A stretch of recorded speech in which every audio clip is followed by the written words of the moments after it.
political landscape in the United States is mostly shaped by being a two-party system. It's not that there aren't other political parties, but they just don't get much, if any, attention. One very outspoken individual by the name of Adam Kokesh hopes to shake things up by becoming the nominee for the Libertarian Party. His platform? To eliminate the federal government in an orderly fashion. Well, how would that work? And how does Adam intend to win the nomination with a platform which makes many people feel uneasy? Well, we're going to discover more as we welcome Candidate Kokesh to the show today. It's the We're Not Anarchists, but We Can Pronounce the Word, episode number 388 of the Bad Crypto Podcast. 5, 4, 3, 2, 1, 0, ignition. Who's bad?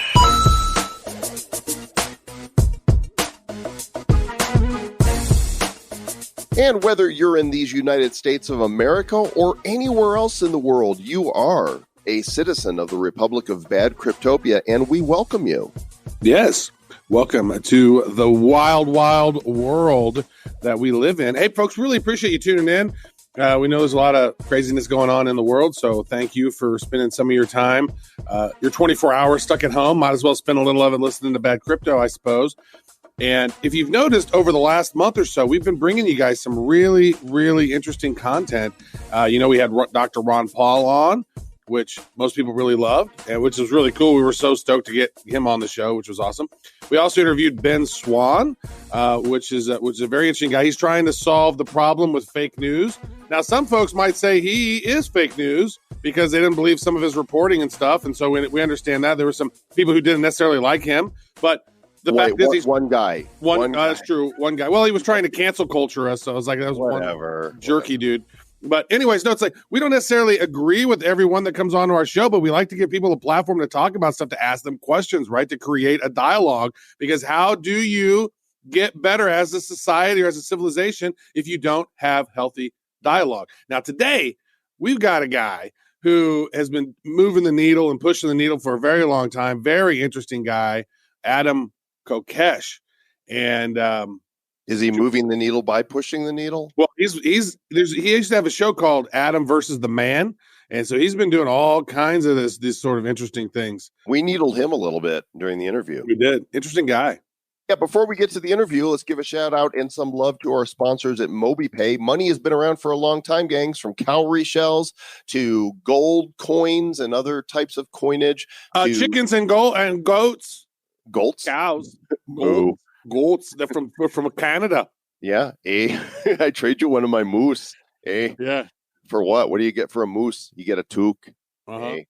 And anyway, now we've got dirty fiat currency, of which they're just printing ridiculous amounts of it. And it really is dirty, and it spreads, viruses and stuff. And this is why we need payments going mobile and digital, and why MobiPay is creating a system that lets people send money in digital currency worldwide from their mobile phone in seconds, even without a bank account. They've got an integrated reward and payment token that connects all fiat and major cryptos directly to the global retail marketplace. You want to play? I know we do. Go to mobipay.io, sign up for their beta, and they're going to give you $10 worth of their MBX token for kicking the tires on it. mobipay.io. Hey, Mr. Travis Wright. Don't kick my middle tire. We have a big announcement. We do. Huge announcement. In fact, huge. It's probably the biggest announcement ever to come from the Republic of Bad Cryptopia. Yeah. Folks, we have, as we mentioned, we've been creating some pretty prolific content here over the last month or so, but now we got some content stuff that's going to be rolling out here soon. When should we tell them about it? I think so. This is the Sunday show. This is episode 388. The Tuesday evening show, 389, comes out. Well, Tuesday evening, because it's the Tuesday evening show. Let's see, the guest for that episode. Oh, that's going to be Tor from Enigma. We talk all about privacy and privacy coins. You're not going to want to miss that. But we are going to make an announcement, I think, on Tuesday. Tuesday. Yeah. And you guys, wait till you hear this. We're so excited, and I can't tell you right now, but we're going to tell you soon. But for now, we're going to get to today's interview. not often that you get a presidential candidate to come on the show. And so we reached out to the White House, and the White House said no. And we reached out to Joe Biden, and Joe Biden said, huh?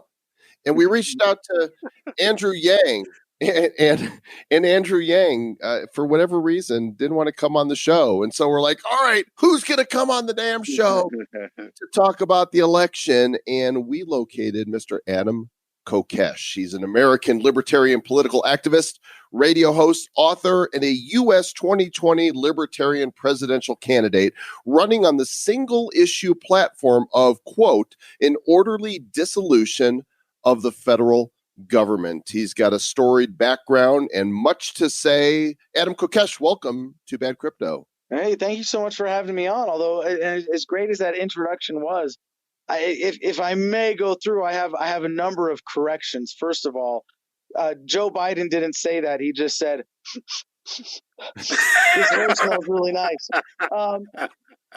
And I think Yang said he'd do it for $1,000, and I understand if that's out of your budget, that's all right. It's all right. But the other thing is that anytime you introduce me as a presidential candidate at all, I throw up in my mouth a little bit, as any sane human being would, because you have to be some kind of freaking psychopath to want to be president of the United States, to wield this authority over other people that shouldn't exist in the first place. And I'm glad that you mentioned the platform there. And that's so important, because I'm not running for president to be president. In a sense, it's only technically true that I'm running for president. It might be more accurate to say that I'm running to turn the presidential race into a referendum on whether or not the federal government should be allowed to exist at all. And if the American people say, no, we're putting our foot down, we're tired of this crap, you don't get Adam Kokesh for president. You don't get just another, kinder, gentler tyrant. No, my platform is resigning on day one, taking the government through a bankruptcy process that leaves us with 50 independent states, or 57 if you're Obama, 50 independent states, and up to 562 sovereign native nations. Now, I heard when you tried to get Cheeto Jesus on the show that he said he couldn't make it to your studio because of bone spur issues, which of course makes about as much sense as his excuses in foreign policy, as the swamp has always made excuses with the military-industrial complex for unjustified military action. But when it comes to what he's doing, what the Republicans and Democrats are doing, it's like, what's the difference between Democrats and Republicans? It's the difference between driving off a cliff at 70 miles an hour or 80 miles an hour. And I can't tell you which one is which. But this is our generation's opportunity to jump up and put our hands on the steering wheel and say, nope, it doesn't have to be this way. Wow. Okay. You clearly have a lot to say and some opinions. Oh, no, that's it. I'm done. Yeah, mic drop. I want to can we talk about Joe? You seem surprised. Let's go back a little bit before you decided to run for this not president. Give us a little bit of your background, because I know you've served in the military, and thank you for your service. Tell us what you did before this insanity. Sure. Well, I would like to think who I am is unimportant, but I understand the credibility of the messenger is relevant here. And when you say thank you for your service, I always have to separate that it might mean something to be willing to put your life on the line for what you believe in, for defending innocent people, for serving your country. But that's not what joining the military is. And it's dangerously naive for me to even say, yeah, you're welcome, because we were serving bankers, politicians, and war profiteers. And if we don't acknowledge that every chance we get, we're going to keep sending America's young people to fight and die for politicians on the behalf of special interests. 22 veterans committing suicide a day because they don't care about us. I don't want to reinforce that. I want to challenge militarism fundamentally. So for my background, it really comes from having two parents who were both relatively anti-authority. My dad was vaguely conservative and my mom was vaguely liberal. They're both definitely libertarians now, but that they gave me a good sense of disdain for authority, of mistrust for people in positions of power, and an inclination to question everything was really important. I grew up, upper middle class suburb life in California, product of divorce, like so many kids coming out of that scene, and went to boarding school for high school, joined the Marines at 17 as a reservist so I could go to college, volunteered to go to Iraq, and I was in Fallujah in 2004 for the first battle. It was a very interesting time in Iraq, and I learned the hard way that the greatest enemies of the Constitution that we swore an oath to support and defend were not to be found in the sands of some far-off land, but rather right here at home. And for me, getting out of the Marine Corps was a big turning point, because I got in trouble. I was supposed to go to Iraq a second time. I got in trouble for bringing a pistol back from my tour, and when I got out, I got a medal for my tour in Iraq right before getting demoted from sergeant to corporal. And so when I got out, I was just disgruntled enough to really start questioning things. And I joined Iraq Veterans Against the War, fell into full-time activism with that. I was asked to run as a Republican for Congress, despite being a lifetime member of the Libertarian Party in 2010 in my home state at the time of New Mexico. And when the race was over, I couldn't shut up. So I got a radio show, Adam versus the Man, on AM 1550 KIVA, more positive talk radio Albuquerque. And that got canceled just in time to get picked up as a TV show. And that was the birth of Adam versus the Man on RT America. And while I was there, I got canceled after 4 months for being critical of Putin, went independent, and have built my YouTube channel now up to, did build my YouTube channel up to a little over 70 million views before getting heavily shadow banned and then finally fully demonetized. And so I've been some kind of civil disobedience activist, anti-war activist, author, host, podcast producer since I got out of the Marine Corps November 30, 2006. And, like I was saying about getting out, a big part of my development there was going from, well, holy crap, there are people still dying in Iraq because of American policy. And if the American people knew my story, less people would die. And being really compelled by that to get out, to get active with Iraq Veterans Against the War, to tell my story, to help other veterans tell their stories. But then at some point you feel like, oh, I'm playing their game. I'm fighting inch by inch while they laugh at me and take a mile behind my back. I don't want to do that anymore. Henry David Thoreau, for every 1,000 striking at the branches of evil, there is one who is striking at the root. I want to strike at the root. And I was like, well, is it really this war that's the problem? No. Is it the global war on terror? No. Is it militarism? Well, getting close, but really it's statism. It's this idea that ethics are irrelevant if you have enough people voting for an unethical action. Don't hit, don't steal, don't kill. Yeah, those are still problems, even if you're a cop or a soldier or an IRS agent. You violate those basic moral principles, you bring humanity down from our potential. And at some point you go, well, what can I do to strike the root of the evil, to wake people up to this, to bring about real change? And so running for the presidential nomination of the Libertarian Party now, I've been running for the last 2 years. We got a real early head start, and it's been great so far. We've got every single delegate seat in the country competitive so far in this convention season, which has been amazing. That was our first goal. So the party's a lot stronger as a result, and we're looking really solid for the nomination still. That's an interesting background that you have there, and I'm familiar with you. I think I saw you during those 4 months on RT before you made fun of Putin. Do not make fun of Putin, comrade. Not good again. I want to ask you about this, because just the phrase statism. And I read this book by Larkin Rose. It was called The Most Dangerous Superstition. Yeah. And it talks about how people look at statism as almost sort of as a religion. And I want to touch base on that with you and ask your thoughts around statism, because it sounds to me like you're trying to abolish that. Yeah, so that book does a great job of really identifying the core of the problem. I'd like to think we can be a little more solution oriented now, but in understanding the problem of statism, it's this idea that violence or coercion is somehow legitimate when it's done by government or with a certain amount of public consent. And while I do want to get rid of that, I do think it's absolutely critical for humanity progressing to evolve past or to continue evolving past statism.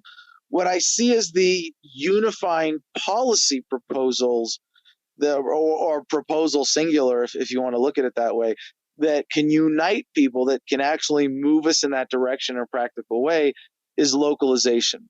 So you're a liberal, you live in a liberal state. You're a conservative, you live in a conservative state. Right now, if you meet on the street, you kind of have to see each other as enemies. This is the polarization, because you have to you fight over what policy is going to be forced on everyone. And if one of you is going to win, the other is going to lose. But the real winners are the people who control the process, and the losers are the American people. The rich get richer, the poor get poor. The monkey on our backs, the money being taken out of our paychecks every day, gets bigger and bigger proportionally, even if they hide it. If government grows, taxes are going up. Whether they do it directly or indirectly through inflation is irrelevant. So getting government down local to the community, when it gets to the community level, when it gets so local that it's voluntary, that's when you can say it's not statism anymore. When every government has to acknowledge the right of every citizen to opt out, to be sovereign, to be free on their own land, at that point, it might not even be government. Wasn't it like that in like the 1800s? Like it was more local and the states had more rights and more say-so? Well, it's interesting to do that kind of historical analysis, because you could look at it that way and say in many ways the bureaucracy has taken a step backwards of becoming more centralized and more oppressive over the last few hundred years as a product of modern bureaucratic governments. But in terms of the absolute power that government as a whole had over individuals, I would say in many ways it's going down, and the course of human progress is to get more free over time. So we can look at the size of government and say, that's really horrific, but what's the real measure of evil of government, or even the destructiveness? It's not how big is it. Would you rather live under a giant government that's half the population but is entirely peaceful, exerts just enough coercion to maintain monopolies where it does more or less what the market would provide and everybody's pretty happy? Or would you rather live under a tiny government that's only 1% of the population but murders 1,000 random people every day? Give me the big peaceful one over the little violent one, right? So if you go back to when you say comparison to the 1800s, and I think, this isn't just my, being an ideologue talking here, but that if you go back and do the analysis from the perspective of how destructive was government, you look at the Civil War, you look at the enforcement of slavery and everything that went along with it. In some ways we're getting worse, in some ways we're getting better. What I'm not hearing from you is anarchy, right? You don't subscribe to that platform. Is that correct? Well, if you want to give me, the next 5 minutes to get deep into the semantics here, I will say that I used to identify as an anarcho-capitalist, and it was Murray Rothbard's book, Ethics of Liberty, that really woke me up. And as much as I respect him as the modern godfather of libertarianism, I think he did us a huge disservice, because what he was talking about was voluntarism, the ideal of a truly voluntary society. And he took the two worst possible words to describe it, anarchy and capitalism, and put them together into one term, guaranteed to offend everybody. But they're also not intellectually accurate, in that if you're describing voluntarism and you call it anarcho-capitalism, you're describing two possible outcomes of applying this philosophy of ethics. And there's no one who identifies as an anarchist who I know, and I have a lot of friends who still identify as anarchists or ANCAPs, and even ANSOCs and comms, anybody who's anti-authoritarian really can be a friend of mine. But this outcome, if anarchy implies statelessness or no government or no social organization, then I'm definitely not for that. I think we can transition government to the local level where it's voluntary. And, whether you want to call it government or not at that level, I don't really care, as long as I can be left alone here on my 10 acres and not have to pay property taxes to any, governing authority that claims ownership over mine. So what would happen in a scenario like that? Let's say your vision pans out and now everything is done at the local level. What happens if, the United States does get some sort of conflict, internationally, or something crazy happens to Americans in certain, how would the military work in your scenario? Well, and not to just be a stickler here, but in a way, the premise of your question has some problems with it. Does the United States get into a conflict if there is no government? And this is a really important, or at least no federal government, no centralized government, no centralized. Let's say somebody military. attacked New York, like happened in 9/11 or that whole scenario. Right. What would happen? Like, because before the military-industrial complex was created, and I know that many of our listeners have probably listened to Eisenhower's final speech where he warned about the military-industrial complex, right? And never before then had we had a standing army. If there was a problem, then hey, grab your guns, we're going to go and fight. Like, so did we kind of return to that in your scenario? This is the wisdom of the founders, who were explicitly against anything that they would call a standing army. And I'm so glad that you pointed out that way, because the founders knew that the most efficient, effective, and really the only legitimate defense of a free people is a well-armed population that refuses to be governed by anyone. And this gets to the heart of how badly we've been lied to. The greatest perversion of freedom in America is the institution of militarism, and because it's socializing defense. I mean, it's funny to hear conservatives rail against, we can't have socialized medicine, government in charge of healthcare. That's crazy. Oh, but government in charge of defense. Yeah, we can have socialized defense. Well, they don't call it that. It's their socialism. They want that socialized. You have all the same problems you do with any other kind of socialist system when you socialize defense, as opposed to decentralizing it, putting it in the hands of the market and free people. And the big lie, the big lie at the heart of this that goes unstated, it is actually implied in the language that the mainstream media, that your teachers use, that the military uses to describe war. Wars are fought between countries. It was America versus China versus Japan versus Germany versus England. No, nonsense. Wars are not fought between countries. They are conducted by governments using violence to expand their protection rackets. Why is Afghanistan the graveyard of empires? Because it's ungovernable. And other governments don't want to go in and try to control and exploit them, because it's going to cost more than it's worth. And that's the ultimate defense.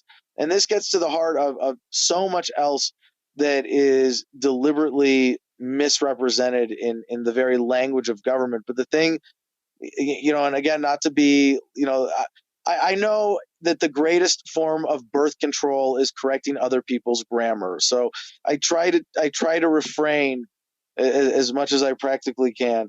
But when people say we did this, we attacked Iraq, we bombed Syria, we killed children with drone strikes, we bombed Hiroshima. No, we didn't. The Dalai Lama. Well, I didn't. Yeah, exactly. I definitely didn't. The Dalai Lama was asked, what's the first thing you would do if you were president? And he said, I would start calling things by their true names. And there's so much power in that, to just identify, did we do that? Did America do that? No. Heck no. We are not the tumor on our ass. The federal government did that. Let's use accurate language. It's not a tumor on my ass. It's not what it is. Okay, so let's get macro here for a moment. Just talk about the election in general. So in 2016, Gary Johnson got the Libertarian nomination, got about 3%, I would say, of the vote. Yeah. Who besides the fake run of John McAfee is running in 2020 for the Libertarian nomination. And, at what point, what percentage of support do you have to get before you're able to get on the platform and debate against the ruling classes? Oh, that's a huge question. I have a great answer for that last part of how we're going to be in the debates. But going back, we have a host of great candidates this year, and I do want to give myself some credit for starting really early and motivating a bunch of other candidates to jump in the race.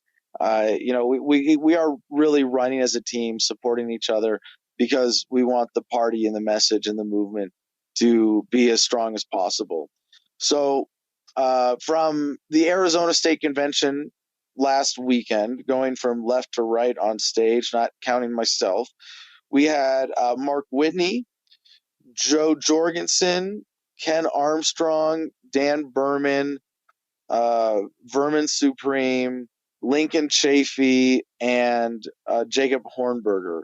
And all of them would be great representatives of the LP. They all bring incredible strengths, and I hope that whoever the nominee is, we can really keep working together as a team. And here's one thing that I have committed to do that I am really excited about, and I will do this if I'm the nominee or if someone else is the nominee. This is a combination of three ideas, three things that have already happened. One is we did a March of the Dead veterans on the national convention in New Orleans with the Libertarians, where we dressed up in suits and wore headgear or like covers, hats from our military service, or medals, insignia, stuff like that, and skeleton masks to represent veterans who have committed suicide. But then we went and we did this in 2012 with a much bigger group for Ron Paul. The Ron Paul is the choice of the troops march on the White House. And if you have not seen that video, please go check it out. Do a quick YouTube search for Ron Paul is the choice of the troops, and march on the White House. Adam Kokesh, if you have to, you'll find it. We had a formation of about 500, all marching in time, chanting "End the Fed, President Paul," and it was really beautiful.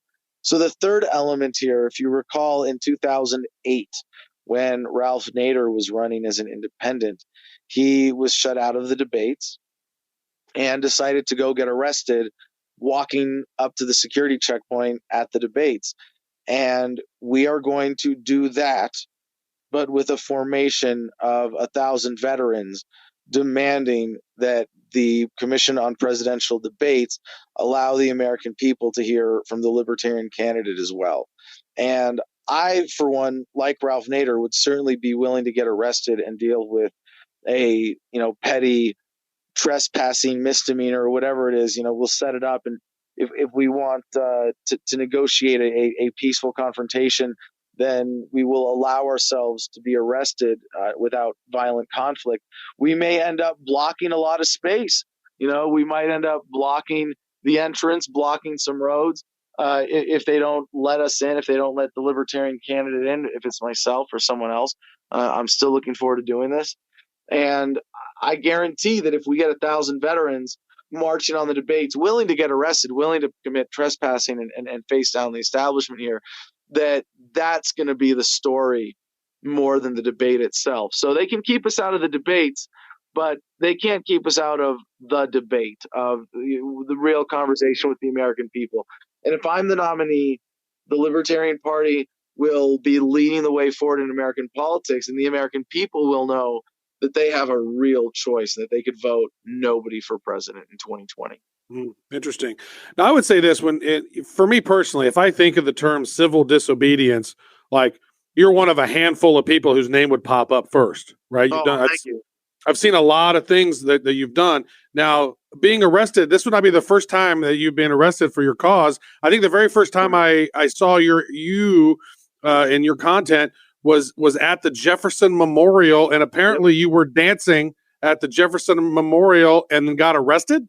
Well, some people would call what I was doing dancing. It was like figurative dancing. It was like, Well, do you know what I was listening to? It was "You Can Do It" by Ice Cube. Pretty good dance music. I was really feeling it. but yeah, that obviously wasn't the point. This was, and it's a bit of a backstory on this, because it was 2011, and 3 years prior, that a group of libertarian activists decided to go out and celebrate Thomas Jefferson's birthday with a flash mob at the Jefferson Monument at midnight. And I got to say, it's really, by the way, it's another Demetri Martin joke. Isn't it nice to notice that phenomena of the flash mob came and went so quickly? But yeah, so maybe that should be your campaign. Make flash mobs great yeah, again. right. So there might be decentralized dance parties. I'm a big fan of those, and if there's going to be anything more like it, like flash mobs that's sustainable, it's that. We might be doing a decentralized dance party tour when we win the nomination. That'd be a lot of fun. But so they went and they were asked to leave.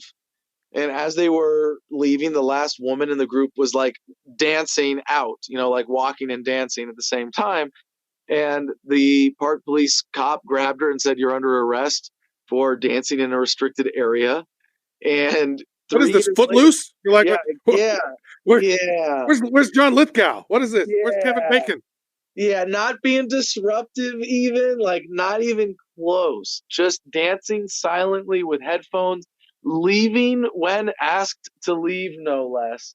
And she got arrested, and 3 years later, the appeal decision came down from the judge, and he said that the arrest was legitimate because dancing at the Jefferson Monument was, quote, not sufficiently reverent. As in, you must bow down to the gods of government, even when it's a man who would never ask you to bow, like Thomas Jefferson.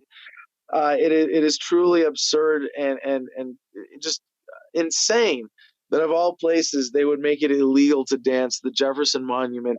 And I found out afterwards that Thomas Jefferson was actually known for a time as the dancing president, and was a big advocate of dancing. He has all these like great quotes like, "Dancing, it's good for the youth and vigor of the soul," and would bust out his fiddle and encourage people to dance at the White House. So yeah, a great synchronicity of irony here. I say a prayer every time I see a $2 bill. I mean, that's dear Thomas Jefferson, we thank you for the freedom of speech that we enjoyed today. We ask for your blessings over our speech, and please protect us from any ills and infringements of government. If only it worked that way. If only Thomas Jefferson could answer our prayers. Thank you for the freedom of speech we had up until 2016. So we, a couple activists put this together when they heard the announcement. Jared Denman and Eddie Free, great guys. This is when I had my TV show on RT in DC, and I just jumped in to help promote. But then on the day of, we started dancing, and I ended up just, when they started arresting people, most of the group scattered, and me, I just kept dancing around in the middle until I got picked up from behind and choke slammed, like literally picked up from behind by the ribs, grabbed by the neck midair, slammed down. My sunglasses stayed on. The cops fell off. And he puts his knee into my ribs in such a way that makes you go, holy crap, I didn't know ribs were that flexible. Because like none of them broke, but you can see his knee go like 6 inches into my torso. I thought I was watching the WWE right there. Yeah, and here's the scary part. This is on a marble floor. If I didn't know how to fall, as in tuck the chin, slap the ground like Marine Corps martial arts program, McMap training taught us to, and have the experience and wherewithal from rugby and getting thrown around like that, if I had just relaxed while he did that and my head whipped back onto that marble floor, I would at least be in a wheelchair, if not a vegetable or dead right now. And, if you don't believe me, go watch the footage for yourself. It really is crazy. The video went super viral, of course, and I'm sure that's how you saw it. I whip my hair back and forth. Yeah. Yeah. It was something else. Well, we're glad you survived that and that you're here to do this interview today. Now, it's, Vermin Supreme, interesting cat. He's also running.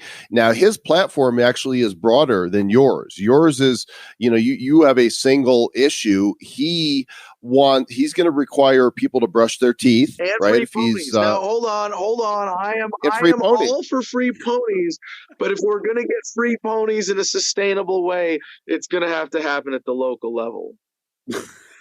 Okay. As long as I just wanted to get clarity on that. Are you also on board? I am pro pony. That's a lot of damn ponies. Despite what some of my low integrity opponents in this race might otherwise infer, no, I am absolutely pro pony. What about the pony shit? I would think that would pony shit around.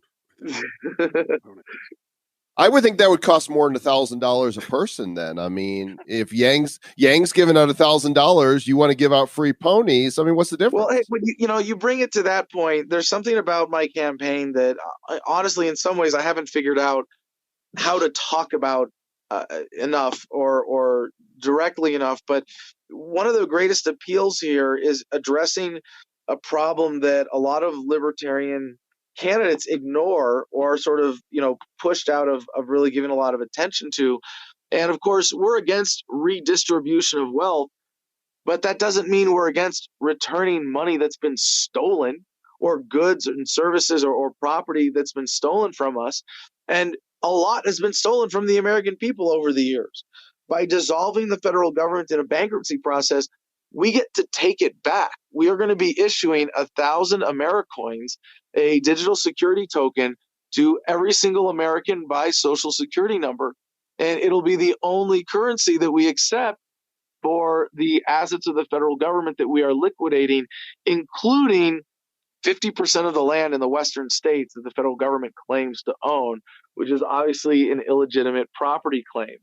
All the resources, buildings, equipment that doesn't get apportioned to the states or to the now sovereign tribal units, all that goes into the auction pile, and we return it to the American people directly. So in a sense, it's better than Andrew Yang's plan. I'd rather have 1,000 Americoin, my claim to my birthright, back than $1,000 a month and be dependent on a government program. That is interesting. Tell us more about this Americoin now. Can somebody go and go to a website and read about it? What is the Americoin?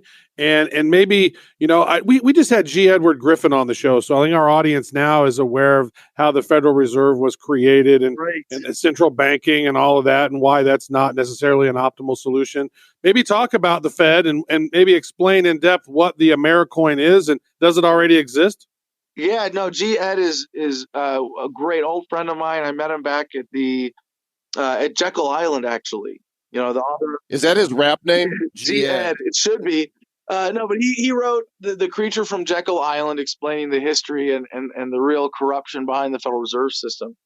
And when you ask a libertarian, should we end the Fed? Yeah, absolutely. How soon should Americans get off the dollar? Well, the answer is let the market decide. So we immediately removed the violent federal backing from the Federal Reserve System, and that the federal government is no longer going to be dealing in U.S. dollars or giving it value by requiring it for payment of taxation.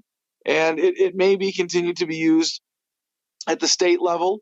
I hear the arguments that it's a private institution. I think public-private partnership is a better description for it. But yes, it is worth pointing out that in many ways, the Federal Reserve is a privately owned bank, and it exists with special privileges given to it by government, without which it really wouldn't exist, because it wouldn't be competing in a free market for money. So Americoin is something that we are going to create when we win the election in November, before January, so that we have the time to do it right. And there's no early mining, there's no pre-mining. This is a probably not even a crypto by some people's definitions in terms of being decentralized and mined. It will be blockchain based. It will be transparent. It will have a lot of those features of a blockchain cryptocurrency, but it will be a digital security token that is airdropped to every single American by social security number. And this provides us with a bridge currency, and it will have value as long as we are selling off the goods of the federal government. There will be What about Adam? What about undocumented residents? If they don't have a social security number, they don't get any AmeriCoin. no, and it's obviously when we're saying, look, we're going to stop the crime, we're going to stop the corruption, we're going to give you all your stuff back, everything that's been stolen from you, your dignity, your pride, your potential, your birthright. You know what? If it doesn't add up to every single person on earth who's been negatively affected by the federal government or a perfectly fair system, I'm okay with that. If we're all a lot less materialistic and we stop fighting over stuff, there's going to be a lot more stuff to go around. But in this case, this is a reflection of my fiduciary responsibility as the bankruptcy agent of the federal government, which is to pay back the true creditors. That's the American people. And the easiest, most fair way to just get this out to Americans who have paid taxes, who have been ripped off, who have had our birthright stolen from us, is to do it by social security number. So it would be American citizens directly in that sense. It's such an interesting, proposition, because we've had many conversations on bad crypto. I mean, the whole thing in 2007, 2008, 2009, when the housing bubble, sort of hit, and then there was the stock market bubble that popped, a big tech bubble in the late 90s, 99, 2000. And there's a great book out there called The Everything Bubble that we've referenced several times on the show, talking about how, and I read that book in one sitting from London back to Kansas City. It was so amazing. It's The Everything Bubble. I don't actually have, I loaned it out. I don't remember the author's name, but it's a great book. What is your thoughts about, where we are and the fact that, we've seen historically, Argentina, they've crashed, Venezuela's crashed, the Soviet Union crashed, London and in England, they crashed in the 40s. And now the dollar has been the world reserve currency now for going on 80 years. And, eventually all these fiat currencies, they crash. They're set up in a way to eventually crash. What happens when that happens? Well, I don't think that has to happen. I think that we can apply a solution as big as the problem. In a lot of ways, the message of this campaign is, look, guys, we can do this the easy way or the hard way. The easy way is to apply a solution as big as the problem. What I'm talking about, let's face up to this. And I'm glad you mentioned The Everything Bubble, because it's a very powerful book, a very powerful idea about everything that's centered around these fiat currency systems or dependent on them. I would say the biggest bubble that we're facing is the government bubble. Do we have to wait for it to pop, or can we diffuse it? Because waiting for it to pop, that's the hard way. That's hope that government spares us in its violent death throes as it desperately clings to power, and hope that there's some leveling of the debt record and of the monetary system, and that everything that's been stolen from us somehow doesn't get concentrated more into the hands of the few, with the people who control the crisis. I think we can avoid that. I think we have to avoid that. Mark Twain, history doesn't repeat, but it rhymes. You can look at the rise and fall of the Roman Empire and parallel it to the rise and fall of the American federal government. Of course, I think the history doesn't repeat, but it rhymes means that while history is cyclical, it's also a spiral of progress. And with every rotation, we get better. We learn from our mistakes. I'm very confident that whatever the end of the federal government is, and it's not going to last forever, one way or another. Question is not does it end, but how and when. So if we face up to that, again, we apply a solution as big as the problem. We can make sure that we have the best collapse of the biggest empire in the world in human history. We can have a peaceful one, and one where the American people get to lead the way forward in freedom again, as we did. And I'll say we here in my collectivist patriotism, that we in the first American Revolution, we led the world forward in freedom by overthrowing the biggest empire the world had ever known. We get to do that again and show the world the way forward with localization. I really am, when it comes down to it, in this sense, an American imperialist. I want the ideal of America, which belongs to the heritage of humanity, to take over the world, of defiance of authority and respect for freedom. America's got to mean something like that, and that's something bigger than our borders, bigger than this government. So when you look at the country and you look at the various states of the union and the inner cities and the problems we have, they already have some serious problems. I mean, let's just pick on San Francisco, right? Because it's, it's a literal poop hole. Is that really necessary? They get enough shit.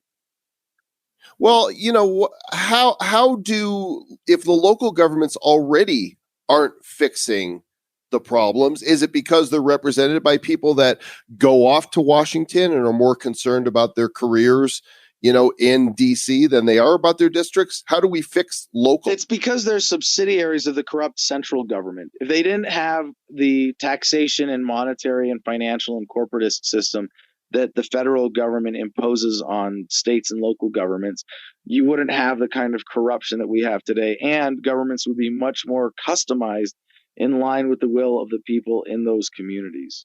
That's interesting. I want to ask this, and I think we're kind of winding down on time here, but I want to know about, we talked about this a little bit earlier, that a lot of the politicians, it seems, they crave control, they crave power. They're not necessarily altruistic.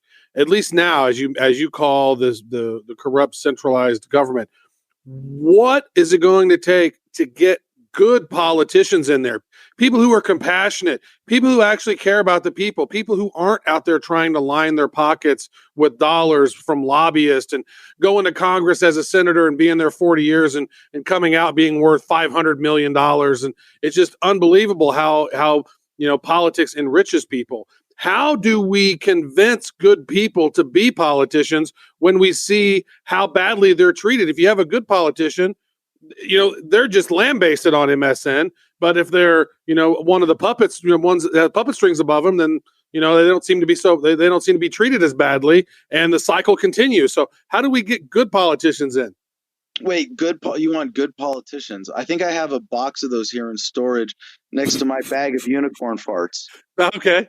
Nice. Okay. No, so when it's you ask the question, I think obviously I'm being a little facetious here, but in this idea of good politicians, I'd like to think the only good politician is one that would give up political power. When government is localized to the community level and the only services that government provides are the ones that people, really have to band together geographically for or choose to, and really there aren't any have-tos here, then they're not really going to be politicians anymore. They're just kind of service providers who are embraced by the community and supported financially with people's business. Even a government in that sense becomes a business when it can't hold you hostage or captive. Like right now, can you leave the United States? Yeah, but not with money, not without getting government's permission. And you can't really go anywhere on Earth. And there are a few exceptions, I understand. And I think where I live is pretty close to one, where you can really live free and be left alone and not harassed by any government. But when government is down at the community level and you have the right to secede on your own land at any time, or to join another government or be a part of some decentralized system at any time, then you don't have politicians in the sense that we have them today. I mean, what is a politician aside from a liar and a criminal? Fundamentally, and I'm being only slightly exaggerating there, because the role of a politician today is trust me with authority that I will exercise representing you in your absence. And I promise I won't do anything to violate your rights, or I promise that I'll do everything in your best interest. But you don't have the right to just at any time fire me or disengage. You have to wait 2 years. You have to fight City Hall. You have to fight the system. You have to fight the incumbent advantage. That nature of politics and what it means to be a politician really just goes away when government is voluntary and localized. Let me follow that up real quick with something, because this is something that I would love to hear your response on. So for one, part one of the question is, has any place on Earth done anything similar to what you're trying to do. And then part two is what's to say that, like, you know what, now we're all 50 states and we're all doing our own little thing and we're all able to be left alone. Who's to say that, like, barbarians and the Vikings don't come up onto the shore and just kick everyone's ass and then take everything, right? It's like, so I know people are thinking this, and this is not necessarily the way I'm thinking, but I know people are going to ask and say, well, if we don't have this and we don't have that, then maybe we're going to be left vulnerable. What would you say to them? The government and the military is what makes us vulnerable. And this is, again, like the heart of the issue about war. The heart of the issue about the military is that having a military makes us less safe. To say that again, for anybody who's listening who might be coming from that perspective, although I would hope that no one in your audience is so naive as to think otherwise, having a military makes us less safe. And there are a number of ways that it does this, but the two primary dynamics are, one, what I experienced overseas of making enemies faster than we could kill them. The global war of terror was designed that way, not to be won, but to be sustained so that it could continue to be used as an excuse to rip off the American people on behalf of the political class and the military-industrial complex. The second one really gets to the heart of what that represents, which is that if you understand wars are conducted by governments to expand their protection rackets, not fought between countries, then if you say we refuse to be governed by anyone, we refuse to be taxed, we refuse to be ruled. Now, I don't endorse the Afghan tribal warlord system, but as a decentralized system that has worked well for defense, it's pretty well proven, since the United States military has spent something like $14 trillion and how many thousands of lives in Afghanistan, and lost to this ragtag bunch of terrorists and warlords and freedom fighters and mujahideen. And no, think about it for a second. A tiny country with a population, a tiny fraction the size of the United States, with no military, with a militia-based decentralized defense, as the American founders advocated, defeated the U.S. military over a 10-plus year war. They do have some pretty tough terrain over there, lots of caves, and just it's a very challenging terrain. Yeah, but that's an excuse. Why did Admiral Yamamoto not invade the mainland during World War II? A rifle behind every blade of war. If you have a military, but here's what it really comes down to. If you have a military, and as in the United States, the average working American is working for government half the year, when you add up all the fees, fines, and hidden costs of government, half the year. What you're saying to the world is, I don't care about freedom. I don't care about my rights. I don't care about my income. Whatever government is in charge in whatever area I'm in, I will submit. I will pay my taxes without resistance. I will send my children to fight and die and kill for politicians. I will submit to militarism. And guess what? That is exactly what makes you a juicy target for another government to come in and govern you like you're being governed now. Except you think about, like, say, the greatest threat from China. I mean, we heard this recently from the Trump administration, Trump himself. Well, the people in Iran will greet us as liberators when we take their government out for them. You want to put that shoe on the other foot? Oh, maybe your bone spurs would prevent you from that, Mr. Cheeto Jesus. But no, you really think you want to get that idea out there? Should the American people be asking for the Iranian government to take out the American federal government? No, well, there's certainly a lot of merit to asking that question. But to the Chinese, the big realistic threat, and of course, it's not really a threat, but if the Chinese came over and they took out the American government and said, we're in charge now, they would have to start from scratch on establishing a tax system.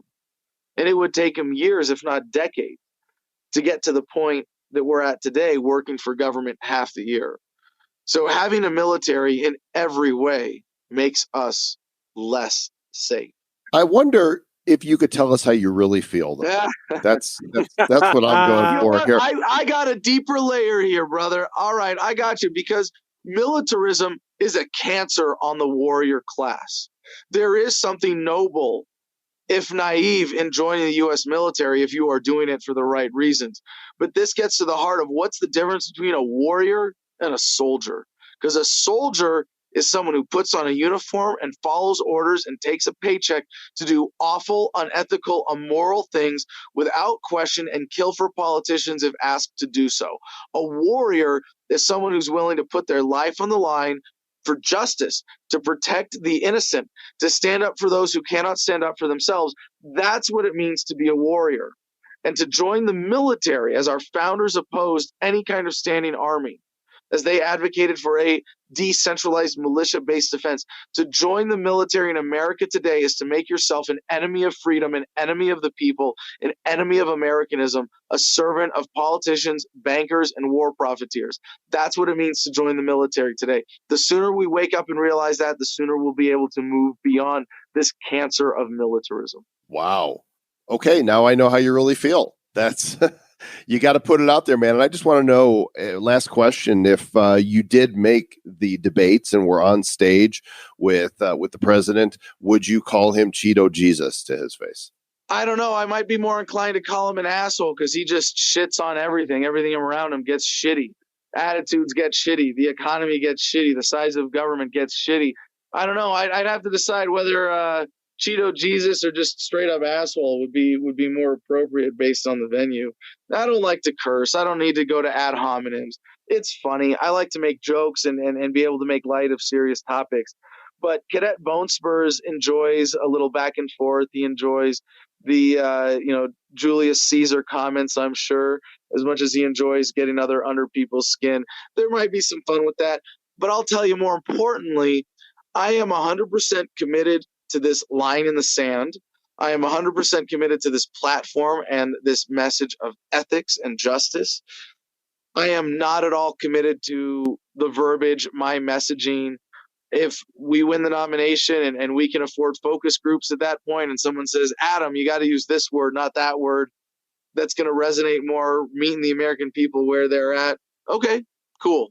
I'll do that then. Well, just to be clear, that question was a joke, but I appreciate the lengthy answer just the same. Adam Kokesh, Libertarian candidate for president, running in the primaries. And Adam, we wish you the best. Continue to do what you do. Everybody can go to the show notes and find links to the campaign site at kokeshforpresident.com and many of the things that we referenced on this episode. Thanks, Adam. If I may just say one more thing, actually two more things. First of all, thank you guys for the opportunity and for what you do and for supporting independent media by being independent media. For people who are listening to this, I know from my time with Adam versus the Man, the internet is amazing and makes things possible that we couldn't have dreamed of beforehand, but it still requires deliberate usage. It still requires an active and engaged audience to make independent media possible. So put your money where your mouth is, or at least your eyes and your ears, or give them a few clicks, share the show, help support the Bad Crypto Podcast. Anything you can do to support independent media,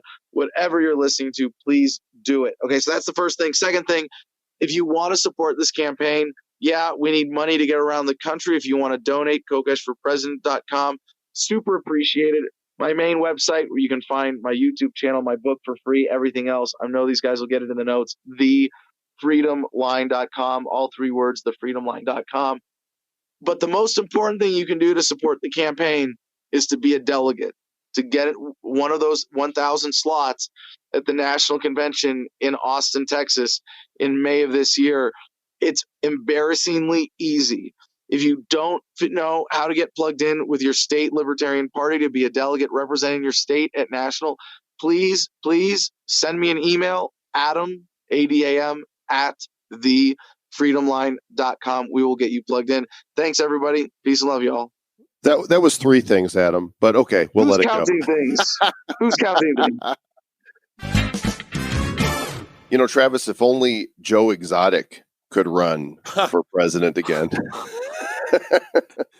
Wow. You had told me about the Tiger King thing, and I watched a little bit of that. That was some. I can't believe you stopped it. I know you've been busy working on our project, but hopefully you'll get back to it. I've watched three of them, and I'm like, okay, that was interesting.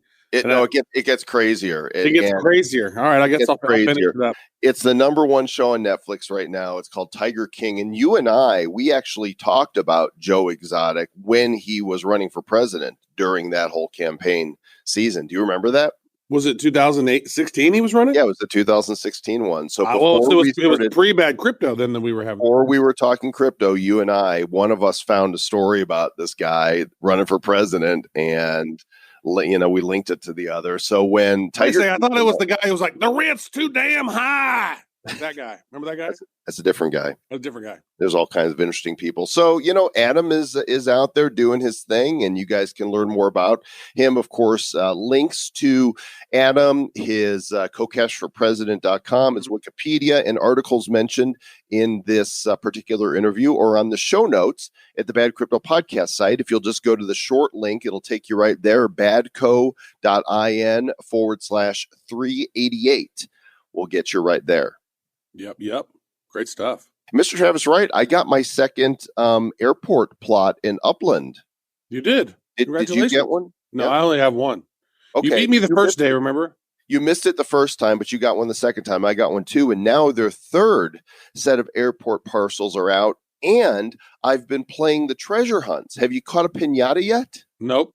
So it's pretty cool. Of course, we're talking about our sponsor, Upland. Upland.me is their official site, but I'm going to give you a URL in a moment that you're going to want to get bonus free tokens when you sign up. So now there's this treasure hunt. Every hour, a pinata, 2 pinatas will spawn somewhere on the map. Every hour, like on the top of the hour? I don't know the exact timing, and it might even be even more frequent. But when they start, you get like a 4-minute countdown, and then you go to a property that's been claimed, and you click the treasure thing, and it gives you a little arrow, shows you the basic direction of where the pinata's at. And so then you send your block explorer to another property, and then from there you click treasure, and then it's like you're triangulating the location. And when you're within range, it goes, you found the pinata, get ready. And then the pinata comes up and you tap, tap, tap, tap, tap, tap, tap, tap, tap, tap. And as you're tapping, UpX comes flying out. So I got like 2,500 UpX from a pinata. Wow. It's a great way. I haven't found one yet. I guess I've never been on there whenever they've had one of those things. And I've seen the treasure button and I've tried to click on it and stuff. I think I maybe need to see a video or something. That might be good. Has Upland created one of those? I don't know, but you guys go check them out. badco.in/Upland. Cool. Go to that link via your browser on mobile. Okay. You can have the app, but go to the link, and instead of getting 3,000 UpX to sign up, you'll get 6,000 because you heard of them right here. badco.in/Upland. Upland. So, Travis, this announcement that we're going to make in the next episode, honestly, you guys are not going to want to miss this.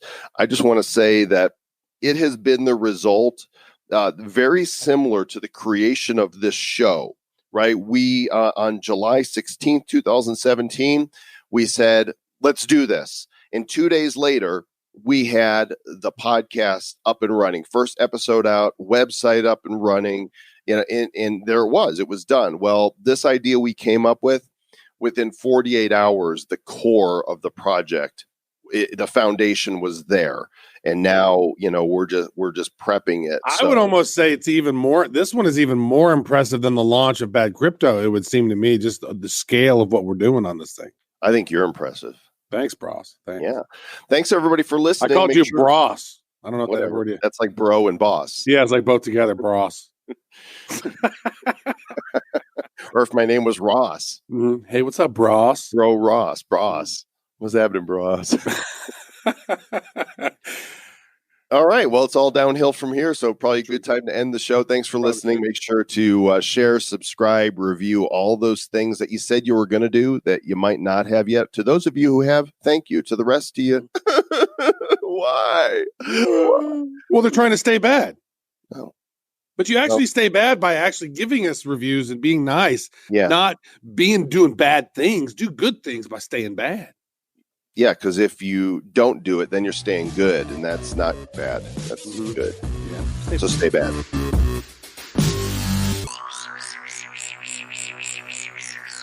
Who's bad? The Bad Crypto Podcast is a production of Bad Crypto LLC. The content of the show, the videos, and the website is provided for educational, informational, and entertainment purposes only. It's not intended to be and does not constitute financial, investment, or trading advice of any kind. You shouldn't make any decisions as to finances, investing, trading, or anything else based on this information without undertaking independent due diligence and consultation with a professional financial advisor. Please understand that the trading of Bitcoins and alternative cryptocurrencies have potential risks involved. Anyone wishing to invest in any of the currencies or tokens mentioned on this podcast should first seek their own independent professional financial advisor.